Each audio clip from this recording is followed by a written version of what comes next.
Hello, little mage. Any progress with the cure for my dragonic affliction? Of course I'm calling you little. You're not exactly big to me these days, are you? I thought so. No headway? Oh, that's a shame. You said you were considering potions? Yes, that does sound like quite a challenge. Don't take it too harshly, alright? I know you're one of the most capable mages in the realm. That's why you're on the royal payroll, after all.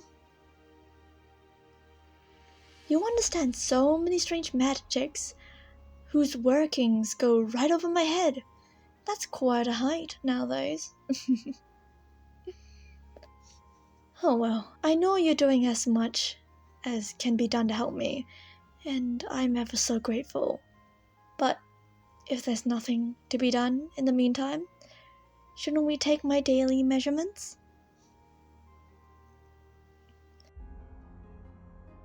Come on, you're the one who's pressed on me on the importance of collecting data. It would hardly do for someone so studious to leave a gap in record, would it? Good, it's settled. I'll get my top layers off, while you get the tape measure and the ladder. Just need to manage all these damn straps and ties. There. Ready to go? Well, a few inches taller than yesterday then. See, we've already learned something. My rate of growth is accelerating. Aren't you glad we didn't skip measurements this time? Now, how about my tail?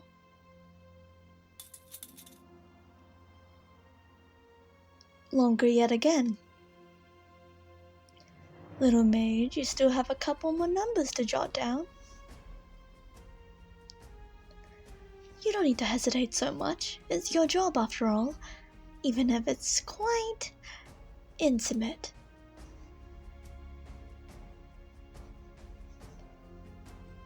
I see. What's the proportion on that? Good to know my figure is intact, at least.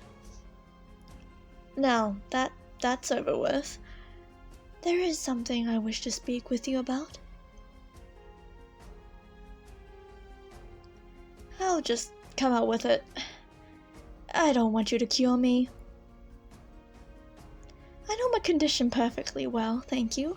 Every day I grow more monstrous, I stand taller, my scales spread up to my arms and legs, my teeth sharpen, my hands and feet grow into taloned paws. And it's the best thing that's ever happened to me. Ever since I can remember, my life has been a series of duties. I've been shuttled between signings and appearances, and what? Have you with a nary a beak? For what? I wanted. And God forbid I do anything that might affect the precious image of the royal family, who's wholly out of the question. Even in my adulthood, I remain at the king's and queen's beck and call. Every time I receive an invitation, I know refusal isn't an option. But the more I change, the more my parents fret. It grows harder and harder for them to fit me into their galas, into their beloved decorum. They used to be able to hide my tail under those ridiculously wide skirts. Then they had to modify the laces on the back for my wings. But now my horn sprouts proudly from my forehead, and I'm simply outgrowing dresses. My midsection is stronger than any corset, and that's for sure. I've checked. I'm beginning to enjoy these functions a little, actually. The guests all stare at me and watch mother and father try all so hard not to acknowledge. Just how much longer can you keep this up? I wonder myself. Are you gonna wait for me to accidentally step on someone during the waltz? I never wanted to go in the first place, even before I was cursed. They just wouldn't listen to the protestation for me a princess. But maybe they'll listen once I start to roar. This isn't a curse to me. If I can break out of the protocols and propriety, I can go to places and do things that I could have otherwise. It's simply freedom. Dragons take what they want. And what I want is you, little mage. My parents would doubtlessly love to marry me off to score some new land for the kingdom, but I find myself ever so taken with you. I think you're adorable. The way you go around with your nose buried in a book. It's so sweet how people ask you about magic. Your eyes light up while you tell them anything they could need to know. Talking 1,000,000 miles per hour because you're just that excited. You're so small, so precious. Like I could simply pick you up and love you to bits. And you have a cute pointy hat. But don't think being at my waist height makes your further peeking at my rump any sneakier. Oh, I don't mind it terribly. It's cute to see you startle and avert your gaze after you get lost in thought. A lot of people would be put off by my changes. You don't seem to be deterred.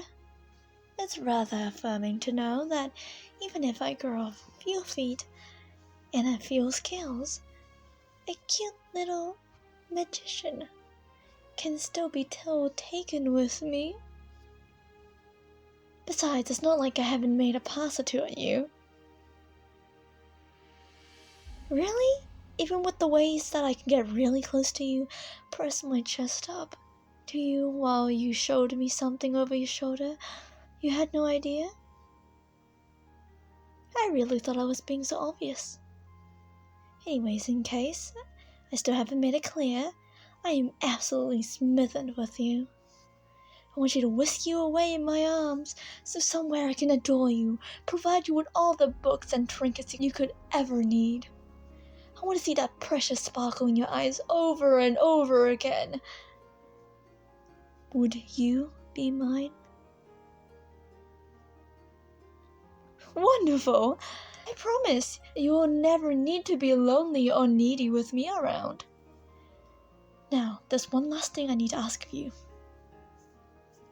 Less in your capacity as a partner than as a royal mage.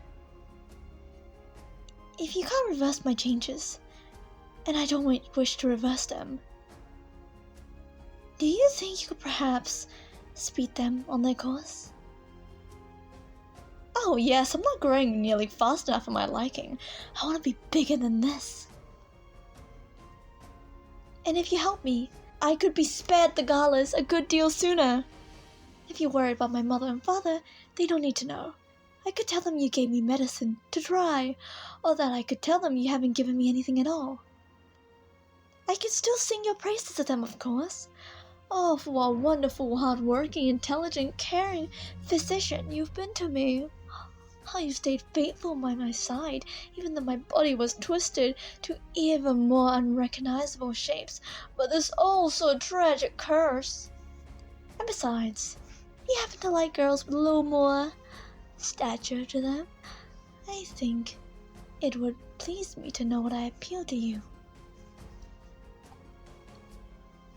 Don't you want to help me get even bigger? Maybe more monstrous? I can't grow to my full potential without you. You will? Splendid! I can't wait to see where they decide to put me once I grow too large to fit in my bedroom. I have to go for now. I have duties to attend to. So many hours in a day. You know how it is. But I think I should leave you a little gift before we part.